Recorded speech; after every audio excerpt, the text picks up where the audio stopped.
Ano tawag dyan? Ha? Alfredo ata. Yan yung chicken Alfredo nila. Hey guys, this is Brian Mendoza and welcome to Grill Fox HD.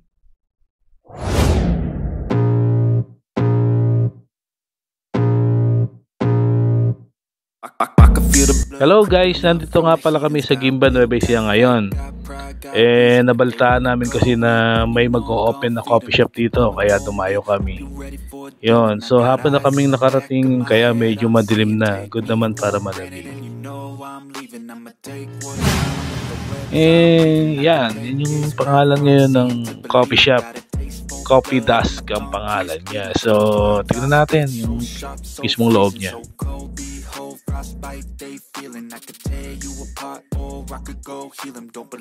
Ayun, nakikita nyo naman sa mismong place niya, hindi naman ganun pa ka-fully furnished. May mga pagawain pa rin, pero goods na yung mismong place, kahit ganyan pa yung itsura pa lang niya. Tapos ayun, kung papasok ka sa loob, makikita mo naman maayos yung furnish niya, malinis, tapos maganda na rin yung mismong loob.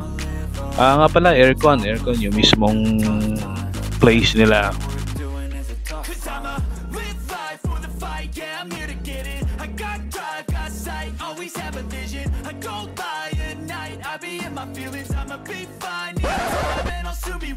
Ayun, pagkapasok mo pa lang sa loob, amoy na amoy mo na yung mismong aroma ng coffee, which is good kasi syempre pag bibili ka ng kape, matik yan, dapat mabango yung amoy niya. Tapos yung mismong counter nila, yan, malinis naman, maayos. Tapos yung mga crew nila, maayos na rin mag-istima.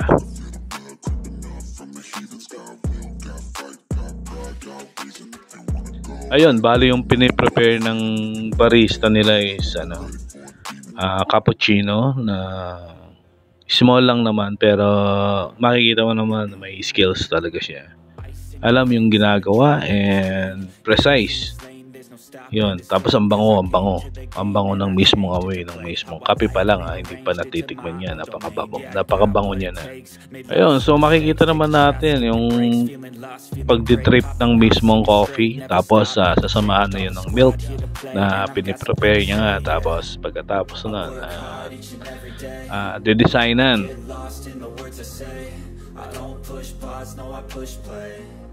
I won't stop till I make a change. I withdraw on the things I make. I turn flaws into flawless traits. I build tall, never capped in space. I won't stop till I hear him say,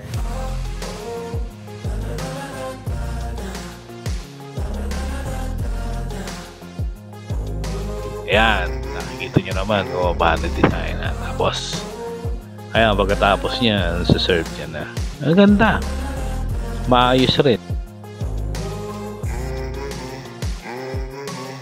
6 a.m. and I'm up again. I got time, need a cup of blend. That's right, in the AM that's my only friend. No light, just the sun coming up on the horizon. I lose track of time, yeah, I move fast and climb. I need fast to climb. I choose second dimes. Manghang. So, Order pa ako. hindi para sa Hindi para sa common na tao. general patronage. Ano ba? Ikaw, kumakain ka, tapos bibili ka ng ganyan, tapos expectin mo yung hindi maanghang. Nga bibili. Dapat may warning sila. Ano tawag dyan? Ha? Alfredo ata. Yan yung chicken Alfredo nila.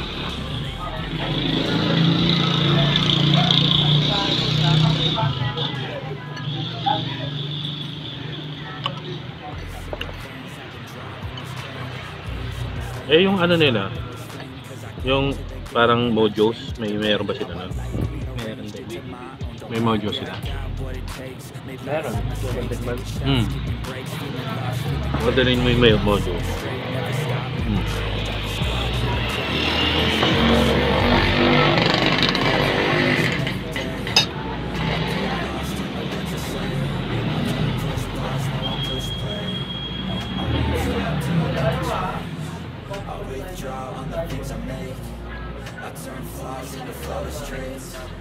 build tall, never capping space. I won't stop till I hear 'em say. Ayun, so to sum it all up, ang mga in-order namin ay isang chicken fingers, tapos isang mojos, tapos tinikman rin namin yung french fries nila, tsaka yung nachos, tinikman rin namin yan. Cajun chicken alfredo, yun nga, tapos tsaka etong creamy carbonara, tinikman rin namin. So ayun, so far masarap naman lahat ng in-order namin. Tsaka yung serving okay rin, medyo madami-dami. Tapos yung chicken alfredo medyo hindi ko lang trip kasi nga maanghang, pero syempre depende sa tao yun kung yun ang trip mo. Syempre may mga taong mahilig maanghang, pero yung iba hindi. Katulad ko, hindi ako mahilig sa maanghang. Pero syempre take note, kahit siya maanghang, masarap pa rin, okay pa rin, good pa rin. At saka o pwedeng bumili ka uli gusto mo. Syempre yung sa Mojos naman, ayun, okay rin, masarap rin, kaya lang medyo dapat mas marami yung servings para sulit, kumbaga. Sa akin lang naman yun, syempre. So sa drinks naman, umorder kami ng puro merong malamig, syempre malalamig. So umorder kami ng kape americano, tapos matcha latte, tsaka yung cappuccino. Syempre paborito ko yung cappuccino, ma-hot or ma-cold yan. Ayos sa akin yan.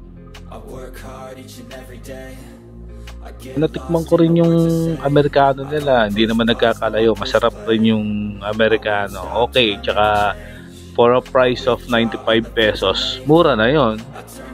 Doon naman sa matcha latte, sa tall na 130 pesos, sulit na yung pera mo, kumbaga. Dahil okay na okay yung pagkakalagay nila ng matcha, lasang-lasa yung matcha. Take note, sa 130 pesos okay na yun. May tall ka na, may tall. Tapos sa cappuccino nila, yun, which I like, na